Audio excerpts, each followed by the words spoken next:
Good morning, everyone.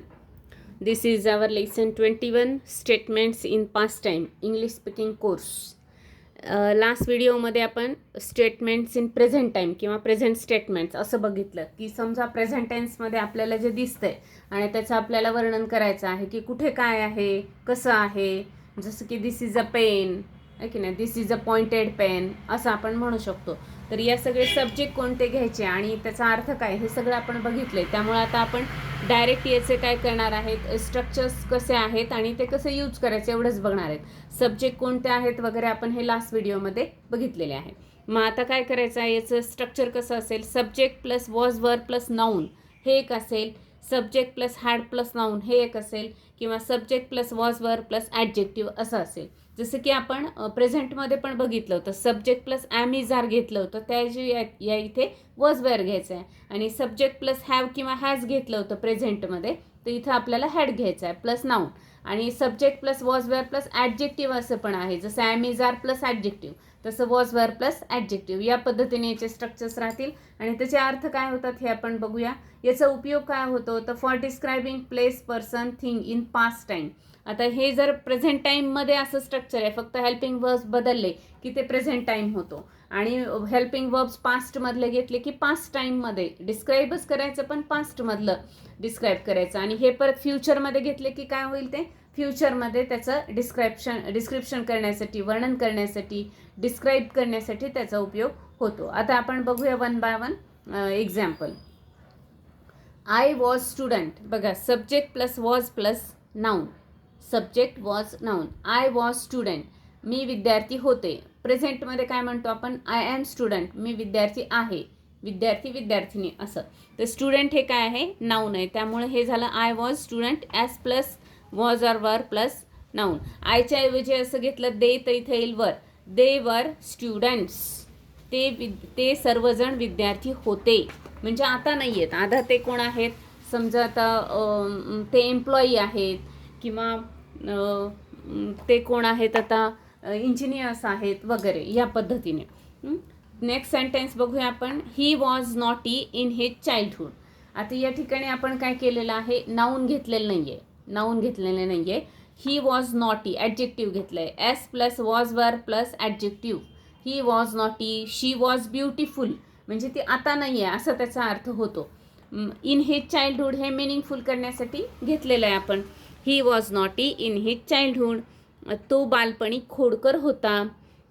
असं म्हणू शकतो आपण. She was bold in her childhood, ती तिच्या लहानपणी बोल्ड होती किंवा धीट होती, म्हणजे आता नाही आहे असं. म्हणजे तिचं डिस्क्रिप्शनच करायचं आहे, सब्जेक्टचं डिस्क्रिप्शनच करायचं आहे, पण ते पास्टमध्ये, म्हणजे ती पास्टमध्ये कशी होती, तो कसा होता, ते सर्वजण कसे होते हे आपल्याला सांगायचं आहे. किंवा एखादं नॉन लिव्हिंग थिंग असेल तर ते कसं होतं, जसं की समजा there was a big nice lake near the fort, किल्ल्याजवळ एक मोठे सुंदर तळे होते. म्हणजे एकतर जर आपण हे नुसतं बोललो तर ते आता नाही असा त्याचा अर्थ होईल.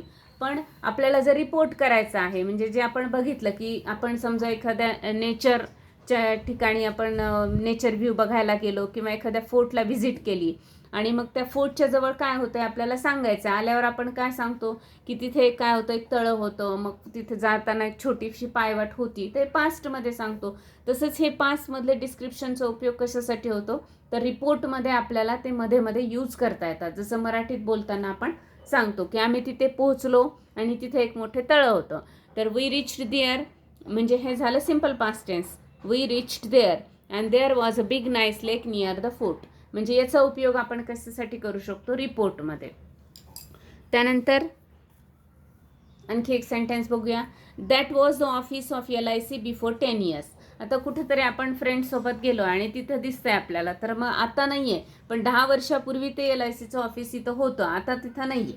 आता तिथं एक काही वेगळी बिल्डिंग झाली असेल किंवा ऑफिस दुसरीकडे शिफ्ट झालं असेल, तर ते तेव्हा होतं, या अर्थाने आपल्याला सांगण्यासाठी याचा उपयोग होतो. नेक्स्ट सेंटेन्स बघूया आपण. I had a tricycle in my childhood. माझ्याजवळ लहानपणी एक सायकल होती.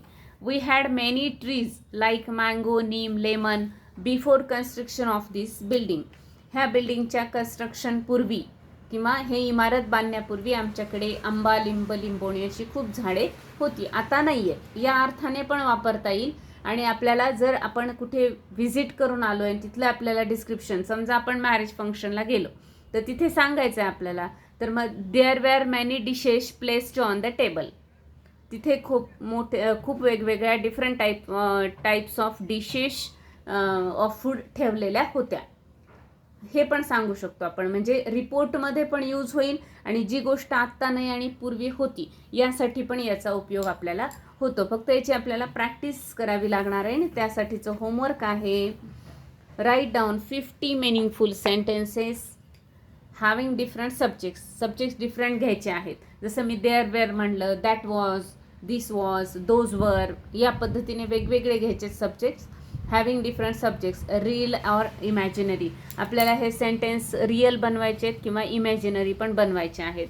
रिअल म्हणजे काय की खरंच आपल्याला जे आठवते की लहानपणी हे असं होतं तसं होतं, तर ते झाले रिअल. किंवा एखादं आपल्याला डिस्क्राईब करायचं आहे, कुठे गेलो तर रिपोर्ट लिहिताना आपण त्याचा यूज करणे, हे झालं रिअल. आणि इमॅजिनरी म्हणजे काय, ॲडजेक्टिव्हची लिस्ट समोर ठेवा, व्हर्बची लिस्ट समोर ठेवा आणि ते मॅच करून different types of sentences prepare करण्याचा प्रयत्न करा. जितके जास्त आपण सेंटेन्स तयार करू तितकी आपली प्रॅक्टिस जास्त होणार आहे. आणि रीड अलाउड 2-3 टाइम्स. आपल्या आर्टिक्युलेटरी सिस्टीमला प्रॅक्टिस होण्यासाठी आपल्याला ते 2-3 टाइम्स रीड करायचे आहेत ते sentence, with proper accent, pronunciation, intonation. या पद्धतीने ते करण्याचा प्रयत्न करा. लिसनिंग, रीडिंग मात्र चालू ठेवायचं आहे. जोपर्यंत आपला कोर्स संपत नाही तोपर्यंत रोज 15 मिनिट्स आपल्याला लिसनिंग करायचं इंग्लिश आणि 15 मिनिट्स आपल्याला रीडिंग करायचं आहे, लाऊड रीडिंग करायचं आहे. Okay, thank you. भेटूया आपण नेक्स्ट व्हिडिओमध्ये.